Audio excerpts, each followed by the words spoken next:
Hey everybody, welcome back to another podcast with your girl, the Divine's Finest. So we are going to talk today about how you have fell for the fantasy and not for the person, okay?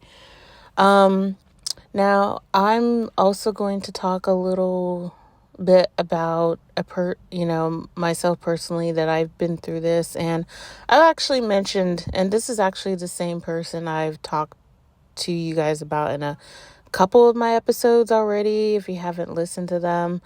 Okay, so I'll get into that, but first, I just want to say that, just so you guys know, this episode might be a little bit uncomfortable, just giving you guys a fair warning, okay? Because some of you guys might get triggered, and I'm not trying to trigger you, but I feel like that this topic is really something important that you guys need to hear right now, or whenever you're listening to this podcast, okay? So we're gonna talk about this because a lot of us have gone through it silently, painfully, maybe even for some of us for years, okay? The fantasy, not the man, not the relationship, not what it really was, but the illusion of who we thought they were or who we were hoping they would become, okay? And this is probably going to resonate for a lot of you, especially if you've been manifesting a specific person, okay? You don't necessarily have to be consciously manifesting, but I got caught in the loop of this as well too, okay? Because there's a lot of illusions around that particular area as well, which I am going to do a series of episodes about the law of assumption and what they're not telling you, but that's going to be on a whole different time when I'm going to do that. But anyway, so the first part we're going to talk about is when you're addicted to the beginning, like when you first meet this person, okay? So basically what typically happens, right, is you fall in love with this energy from him or her, whoever you're dealing with at the very beginning, right?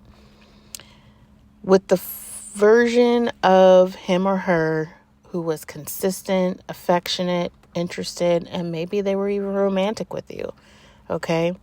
But over time, right, they shifted. They start to distance themselves or withdraw. And instead of walking away, you somehow cling harder to that first version. Why, you may ask? Because that version felt like home. It felt familiar to you, right? Because you wanted to believe the shift was only temporary. Because you were grieving the loss of potential, not the actual relationship, okay? And the thing about it, you guys, you have to keep in mind is that sometimes these things can go on a subconscious level. Like sometimes we can be holding these things in the back of our mind without us even like waking up of realizing how they really are right in front of us, but yet we stay stuck with the current version of them now. Like, we think that version of their old self might just come back somehow, but it really doesn't. They're just basically the mask has came off like right after you meet them, okay? But anyway, I just wanted to point that out. So now we're going to go into my personal story about Taz, okay? So, if you don't already know about Taz, right? So basically, in the very beginning, he did show up for me with like more often than like, as opposed to how he did like over time. So for example, I remember he would be the one to like reach out, and he would be like, hi, or hey, or, how's your day going? And I remember when we used to actually talk on, what was it? Facebook Messenger? Yeah, we used to always we used to always communicate on there, and and usually I didn't really do a whole lot of initiating. He kind of did it, most of the time, and every once in a while I would do it, but I always liked that urge of him chasing me, you know what I mean? So, basically that's how it was in the beginning, right? You know, it just basically, like, how can I put this? Basically over time, because he was kind of the one pursuing me, all it did was just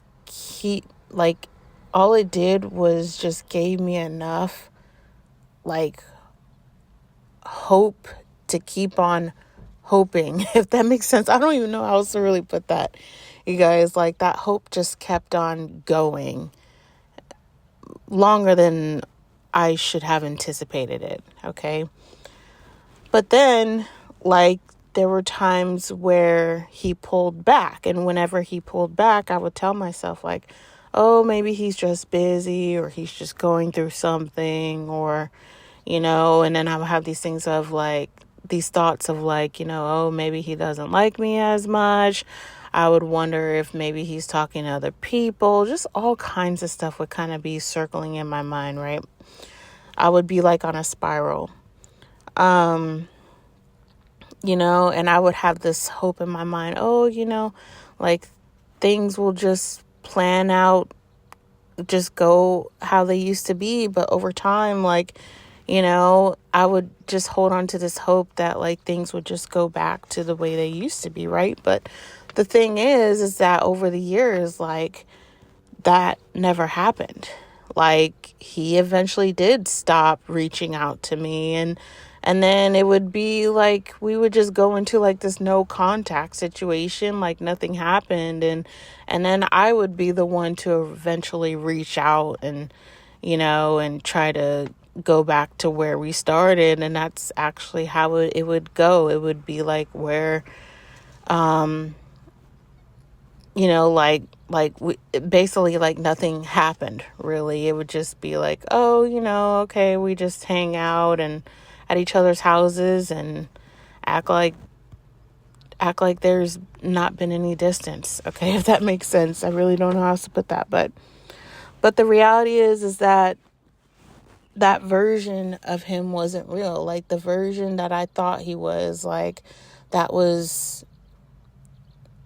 basically, like, the type of person that where I thought he would be the type to, be the one to reach out, or the type of person who would show up to me romantically, maybe, or, there was so much potential I did see in him that never did actually occur. You know what I mean? Like, I've put on this fantasy of thinking of how he could be, but he's really not.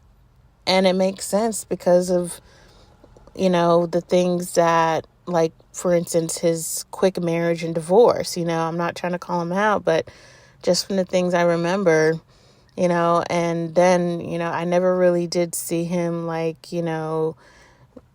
date other women, or, like, he just, I don't know, like, it, the things that he would do, like, the fantasy I had portrayed on him, it's just kind of like, okay, he's not who he says he is. So,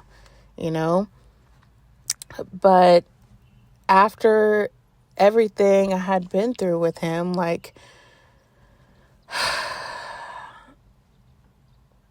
just the reality had set in, and I felt like I was chasing a ghost. Like, I was chasing somebody who didn't even really want me when I thought that he did. And I felt like there was mixed signals, and I just didn't know what to do with the situation. Okay. So, next I'm actually going to talk about a situation with a friend of mine. Okay. So basically, I have a friend right now. I haven't talked to her in quite some time, but she's been stuck in similar situations, okay? Multiple situations. And basically what happened was that she had met somebody who basically mirrored the same toxic traits like her first baby daddy, okay? She has 3 children. The first one she had twins with, and then the second one she had, I think, just one with, from what I know, okay? And I remember, like, before I had stopped talking to her, like, she was just saying, she's like, I feel like I've met, like, the same version of my baby daddy and his mother combined, because his mother was, I guess, toxic as well in some ways. And she was just like, I don't know why this is happening again. But I remember her telling me that on the phone. Now, mind you, I was friends with this person for, oh gosh, since high school. So since 2008. So 2008 to about 2024. Yeah, that's a cool minute, right? About 16 years, I think it would be. So we've been through a lot together, right? However, I don't think she knew this person for very long. I think it was like 3 or 4 months or something like that before she had found out that she was pregnant and things of that nature. But I'm not really sure of the status of their relationship now with her second baby daddy, but I can only imagine how it is now. But I hope she's not in that situation anymore, but knowing her, she probably is, unfortunately, because she did stay with her first baby daddy for quite some time before she had to, like, wake up until she realized how he really was. And then, she left her first baby daddy. But anywho, but my whole point is that, like, we shouldn't have to stay in situations like that, right? Because, the problem is that I know it's one thing when we have kids with somebody, we might feel obligated to stay with that person because that's the child's parent. But you have to ask yourself, what's worse? Is it worse for me to stay miserable with somebody?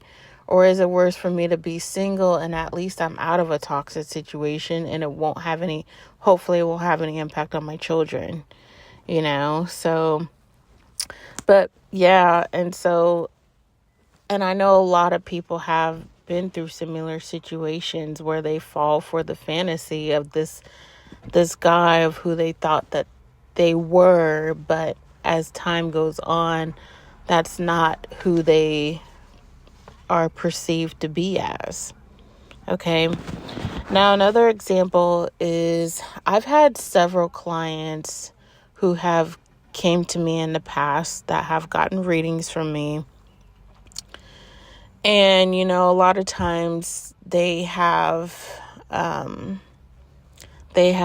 situations where they want to know how the person feels, right? And a lot of times I have clients where their partner or a person of interest, they would be oftentimes emotionally unavailable. They wouldn't be in contact with this person, or the person would just be kind of hot and cold. And, and they're totally valid for how they, for wanting to know where they stand and that sort of thing. Okay. I used to be like this too. I would always want to know where I stand with people, especially if I haven't heard from them in a while, whatever, right? But, like, the problem is that, like, these clients of mine it's like they would be so in love with this person, or they would just be stuck in this fantasy of this person where they're not even really truly waking up to the fact, like, okay, this person is not prioritizing you. They don't want you. They don't really, obviously you haven't heard from them in so long. Why are you still asking about them? Okay. A lot of times they would be stuck on this future or, like this fantasy of what it could be, right? And it's like, besides the signs that they have seen, it's like they choose to ignore them and stay stuck on that person for longer than what it should. Okay? So, and even if like these clients of mine who would be stuck on the person, like they could be in a, like, maybe they have a situation where there's not much communication, or the communication is like the communication could be on and off, but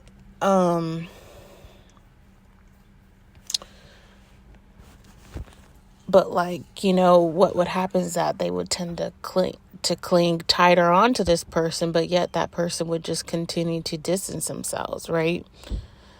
And because that fantasy will always feel safer than the truth until it really doesn't, is what happens. I hope that makes sense for you guys, because I have so many examples out there. It's just that, like, not all of them are right in front of me, so I try to keep it generic. Okay. So the next part is that, like, we have to understand why we do this. Okay. And the patterns really hit deep. Okay. Like, most of the time, it's not just about them. It's really about your inner child trying to fix what your past couldn't. That part of you that thought being loyal meant being chosen. Or that part of you feared starting over would mean that you would have to just be unhappy, okay? But I'm going to tell you the truth about this, is that you can't build a future with a mask, okay? And the version of them you fell for, that was just a version, not the man or the woman, okay? So, after giving you guys all these examples, including my own story, this is, after a while, and not only did time have to pass, but during this whole entire time, I did have to try to seek help with all of this because, as you guys already know, I was dealing with obsessive thoughts, and all I could think about was Taz and, and things like that. I felt like I didn't really have much of a life myself. It was hard for me to enjoy things, and stuff like that. But over time, as I was like seeking courses to try to help me with building my own self-worth and things like that, at the same time, that's when I really finally accepted for who Taz really was, which was him being a fearful avoidant, which was him being inconsistent and emotionally not ready, having to accept that maybe he just doesn't really like me like that, you know what I mean? So, and because I accepted that, I just let him be. And once I let him be, that's when I really freed myself from that situation, as hard as it was, okay? But what really hit home for you guys, for me, you guys, is that, like, what really set me free from this situation, from me being so attached to him and attached from other people who just weren't like the best fit for me, right? Sorry guys, I'm outside, so you have to forgive me for the noise. Is I knew I had to stop the patterns that I was having with other men, especially, okay? And that's when I got into, detachment and figuring out what my attachment style was as well too, okay? And once I started that process, that's when I stopped needing closure. I stopped waiting for him to change, and I started healing myself, okay? And that's when, just things really started to really fall into place for me. Like, the obsessive thinking stopped, and, I was able to finally start enjoying things that I really wanted to do in my life, such as this, and, working out, losing weight, and,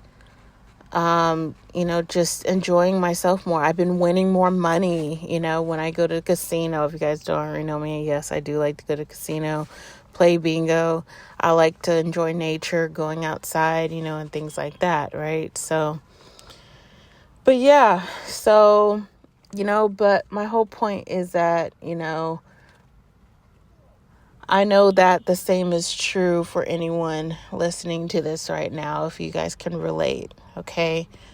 But the whole point of this is that when you let go of the fantasy, you'll finally have space to meet somebody real. And that's the other thing, you guys, and I think I'm going to do if I haven't already done a podcast episode on this, is that when we stop waiting on somebody who is unavailable or inconsistent, we're actually making room for somebody better, on top of working on yourself too, if you guys don't already know that. Because when we keep holding on to somebody energetically who doesn't serve us, you're just keeping true love from coming in.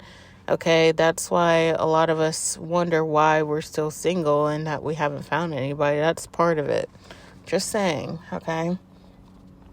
So we're going to close this podcast episode out with a closing affirmation, okay? So I want you to breathe with me and say this out loud or in your mind, okay? I release the illusion. I forgive myself for hoping.